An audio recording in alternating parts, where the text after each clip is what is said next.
ಅತ್ಯಂತ ಕಿರಿಯ ವಯಸ್ಸಿಗೆ ಸಂಸದರಾಗಿ ಆಯ್ಕೆಯಾಗಿರುವಂಥ ಸಾಗರ್ ಖಂಡ್ರೆ ನನ್ನ ಜೊತೆ ಇದ್ದಾರೆ. ಅವ್ರನ್ನ ಮಾತನಾಡಿಸ್ತಾ ಹೋಗ್ತೀನಿ. ಸರ್, ಚುನಾವಣೆಗೆ ಹೋದಂಥ ಸಂದರ್ಭದಲ್ಲಿ ತಮಗೆ ನಿರೀಕ್ಷೆಗಳಿತ್ತ? ಗೆಲ್ತೀನಿ ಅನ್ನೋಂಥ ಭರವಸೆ ಇತ್ತಾ? ಹೌದು, ನಿರೀಕ್ಷೆ ಇತ್ತು.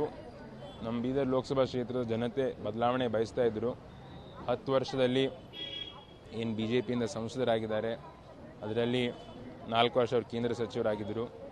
ಜನ ಏನು ನಿರೀಕ್ಷೆ ಇಟ್ಟಿದ್ರು ಕೆಲಸ ಆಗಬೇಕಂತ, ನಿರೀಕ್ಷೆ ತಕ್ಕಂತೆ ಕೆಲಸ ಆಗಲಿಲ್ಲ. ಅದಕ್ಕೆ ಎಲ್ಲರೂ ಬದಲಾವಣೆ ಬಯಸಿ ಒಬ್ಬ ಹೊಸಬ್ರಿಗೆ ಒಂದು ಅವಕಾಶ ಕೊಡಬೇಕಂತ ಜನ ತೀರ್ಮಾನ ಮಾಡಿದರು. ಅದಕ್ಕೆ ನಮಗೂ ಕೂಡ ನಿರೀಕ್ಷೆ ಇತ್ತು ನಾವು ಗೆಲ್ತೀವಿ ಅಂತ. ಬೀದರ್ ಸಾಕಷ್ಟು ಹಿಂದಿರುವಂಥ ಒಂದು ಪ್ರದೇಶ, ಅಲ್ಲಿ ಸಮಸ್ಯೆಗಳು ಸಾಕಷ್ಟು ಇದ್ದಾವೆ. ತಾವೀಗ ನೂತನವಾಗಿ ಸಂಸದರಾಗಿದ್ದೀರಿ, ಜನ ಏನು ನಿರೀಕ್ಷೆ ಮಾಡ್ಬೋದು ತಮ್ಮಿಂದ? ಇವಾಗ ನೋಡಿ, ನಿರುದ್ಯೋಗಿ ಸಮಸ್ಯೆ ಇದೆ, ಯುವಕರಿಗೆ ಉದ್ಯೋಗ ಸಿಗ್ತಾ ಇಲ್ಲ.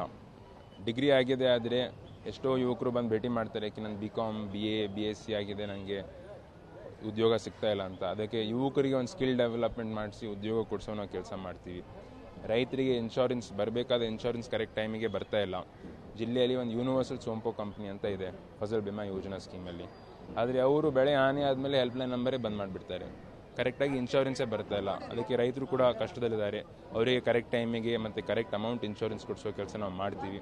ಜೊತೆ ಲೋಕಲೈಸ್ಡ್ ಇಶ್ಯೂಸ್ ಕೂಡ ಇರ್ತವೆ. ಇವೆಲ್ಲ ಚಿಕ್ಕ ಸಮಸ್ಯೆ ಇರ್ಬೋದು, ದೊಡ್ಡ ಸಮಸ್ಯೆ ಇರ್ಬೋದು.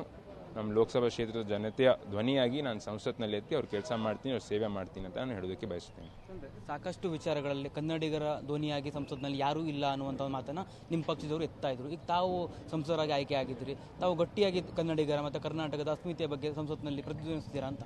100% ನಾವು ಎತ್ತೀವಿ. ಇವಾಗ ರಾಜ್ಯಕ್ಕೆ 4 ಲಕ್ಷ 5 ಲಕ್ಷ ಕೋಟಿ ರೂಪಾಯಿ ಬರಬೇಕಾಗಿತ್ತು, ಆದರೆ ಬರೋದು ಬರೀ 50,000 ಕೋಟಿ. ಅದಕ್ಕೆ ನಮಗೇನು ತೆರಿಗೆ ಬರಬೇಕಾಗಿತ್ತು, ಅದು ಬರ್ತಾ ಇಲ್ಲ.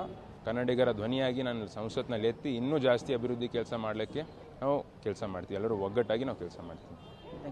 ಇದಿಷ್ಟು ಸಾಗರ್ ಖಂಡ್ರೆ ಅವರ ಮಾತು. ಕ್ಯಾಮ್ರಾ ಪರ್ಸನ್ ವಿಜಯಕುಮಾರ್ ಜೊತೆ ಕಾರ್ತಿಕ್, TV5 ಕನ್ನಡ, ಬೆಂಗಳೂರು.